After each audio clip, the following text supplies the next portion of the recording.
Ovdje je Luka s menom. Se zna. Znači, napokon je proradio. Vidiš, svjetlo se pale. Evo ga. Sada tu.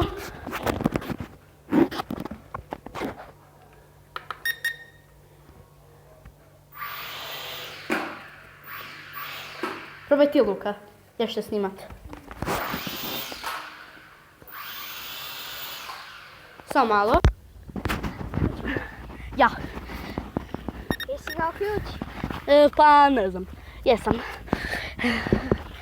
Evo ga. Primi ga. Samo povuci.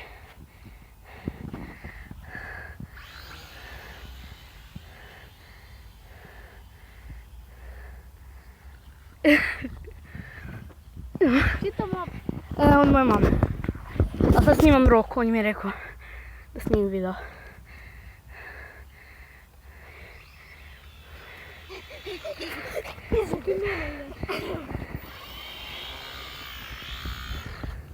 Pre-cool.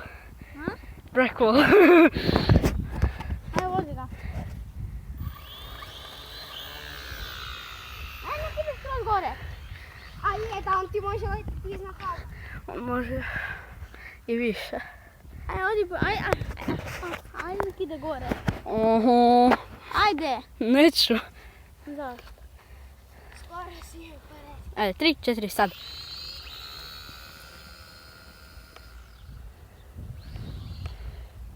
Jeeeej! Sletio. Super sletio.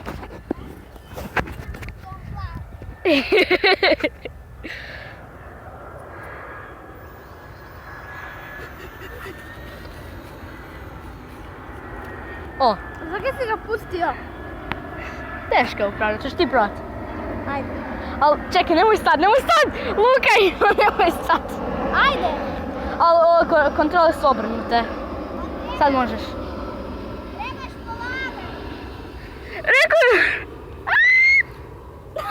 ti ne znaš upravljati dronom. Bye bye! Ajde nek ide jako visoko.